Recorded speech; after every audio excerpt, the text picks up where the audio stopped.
বছর ধরে আমরা মোটামুটি দেশীয় পেঁয়াজই খেতে পেরেছি বাজারে, খুব বেশি আমাদের আমদানি নির্ভর পেঁয়াজের উপরে নির্ভর করতে হয় না। এই বিষয়গুলোর সাথে কৃষি মন্ত্রণালয়ের কিছু স্পেসিফিক পলিসি জড়িত ছিল, এবং এখানে যে ভোক্তা অধিকারের একজন ভাই তিনি যেটা বললেন যে চট্টগ্রামে দেখা যায় যে বন্দরে মানে গভীর সমুদ্রে যে মাদার ভেসেল গুলো থাকে সেখানে পণ্যগুলো এমন ভাবে মজুত করে রাখা হয় বাজারে একটা কৃত্রিম সংকট তৈরি করা হয়।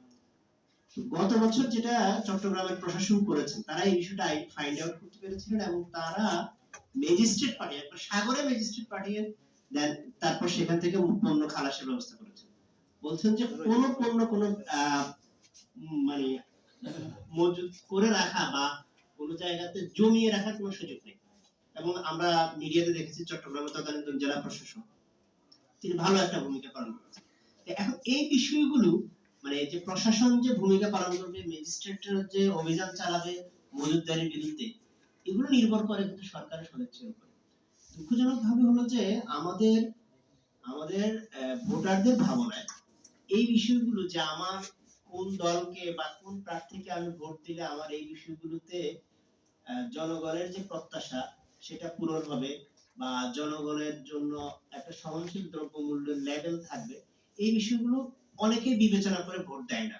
ভোট দেওয়ার সময় আমরা সাধারণত ছোটখাটো বিষয় দেখি, ইভেন আদর্শিক বিষয়গুলো দেখি, কিন্তু মোটা দাগে দেশের অর্থনীতি যে এই যে বড় একটা বিষয় এটা আসলে বিবেচনা আসে না।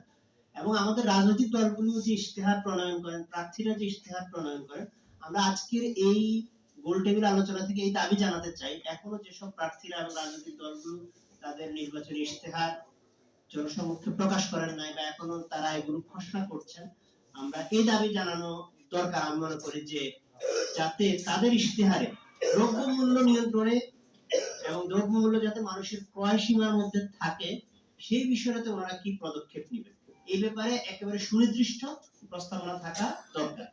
তো এতটুকু বলে আমি সময় সংক্ষিপ্ত, এখানে আরো অনেকেই কথা বলবে, সবাইকে ধন্যবাদ জানিয়ে আমার বক্তব্য শেষ করছি। আমি সবাইকে আরেকবার অনুরোধ করছি, আমি একজন উদ্যোক্তা আমাদের মাঝে এসেছেন, অপরাজিত বিজির সম্পাদিকা আকলিমা ফেরদৌসী।